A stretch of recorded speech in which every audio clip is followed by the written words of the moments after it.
Thank you, Ms. Robinson. I want to applaud both of you for not only being here, but for being the fighters that you are.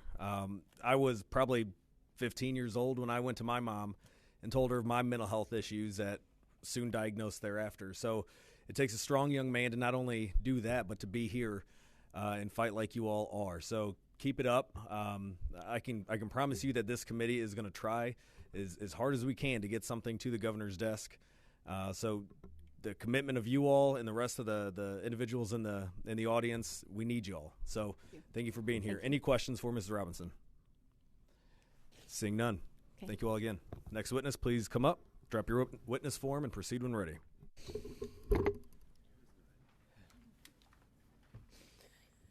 My name is Max Robinson. I am 16 years old. I'm a sophomore at Lafayette High School in Wildwood. Thank you all for coming and taking time out of your day to listening to a high school kid talk. When my mom asked me to speak here today and share my experiences, I was hesitant because so many kids have already tried, but no one has listened. But she assured me that everyone in this room is in their position because they care about people. I'm here today in hopes to humanize what is happening to me and thousands of other youth in St. Louis County. I'm hoping to bring a voice to thousands of others who I know are struggling just like me, and to let you know that we need help. To be upfront and honest, I struggle with depression. I hadn't always. It started last year. Spring break turned into COVID break, and at first it was fun, but that was short-lived. Schools closed down. I like schedules and having my day organized, but virtual schooling offered none of that. I realized how hard it was for me to learn virtually, and it was at that time that I understood how hands-on I am and need to be in a room with a teacher to really learn anything. I miss seeing my friends. I hardly hung out with them outside of school, so school provided me with a little social outlet. I also love mountain biking on trails in our parks nearby. All those closed down as well.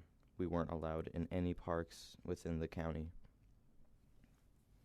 There's a local creek and a park near my home I enjoy going to, but because all the parks were closed down, playgrounds were forbidden to be open. There was yellow crime tape around the perimeter, and I couldn't get in, well, at least not legally. I could not meet with neighbors to play basketball or kickball outside. The world shut down for months, and while it did, I shut down too. My parents were worried about me. They saw a drastic change in 3 short months, so we went to my doctor, and I am now on antidepressants to help with the anxiety and emotions of a changing world where it seems kids are not a priority. It was announced school is going all virtual in the fall. I told my parents I couldn't do it. I can't learn this way. I begged them for a different solution. We looked into many options. The idea of Idaho and living with a family was suggested. I was very excited about that option and going to Idaho. I had been there a handful of times and loved it. I was looking forward to feeling normal. All of the options, this one seemed to be the best for as far as cost and what I needed. So I went to Idaho. My 16th birthday was on the first day of school. I knew no one, and besides that, I felt like this was a whole new world. I gave up my family, my friends, my home. I left my mountain bike that I loved and all the comforts that I knew. It was a gamble. I have been to Idaho to visit my family before, but I really didn't know my uncle and his family that well. I didn't know what to expect, but the unknown and the possibility of a normal life was better than the known. While in Idaho, I was able to go to football games and homecoming and was able to learn in person and work on my grandpa's farm and go hiking in the mountains. I still struggled with depression, and homesickness quickly set in. I had some very dark nights. I met with a school counselor weekly as well as a professional counselor. I did my best, tried to get through it. But when my home school district announced that they would be going into person second quarter, I opted to come back home.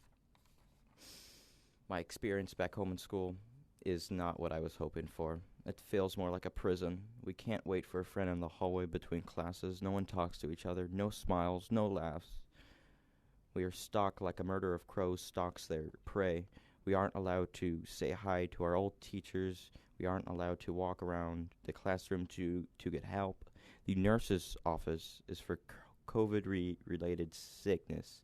They even asked us to bring our own medical supplies. We are assigned a desk, and you must stay in that desk. For first quarters, we were not fed lunch. We left school at 1:15 starving while they handed us a sack of lunch on the way out. No food or drinks were allowed anywhere in the building. I was reprimanded one day for having a mint still in the wrapper in my hand. I was yelled at because no food is allowed. I had a mint to calm my stomach. The last time I asked to leave due to a stomach ache because of my anxiety, I was thrown into an isolation room and was forced to leave school and couldn't come back without a negative COVID test. That was my first day back in Missouri. I wasn't sick, just really anxious and sad at what was happening in my school and my friends. I just came from a place that was happy, and this place didn't reflect anything but coldness and sadness. You feel it as you walk the halls. Students walk like zombies. I try to speak up, but my opinions and feelings don't seem to matter. Only COVID lives do, not a 16-year-old's mental health, and certainly not hundreds of others who are struggling with the same things. I'd like to end with a warning. We are a generation that is well on our way to be emotionally stunted, terrified of physical contact, and totally enslaved by technology, alcohol, and drug addictions. My Snapchat stories look something like this.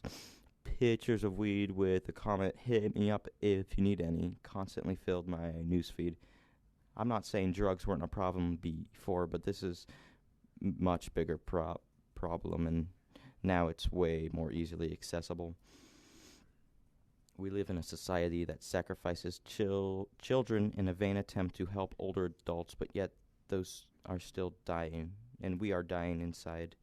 Some even taking their own lives. The CDC said that youth emergency room visits for mental health reasons had increased drastically since the pandemic, and that there was a definite reason to be concerned. I hope that through these concerns and through hearing from students like me, we can see some changes and much needed help. Thank you.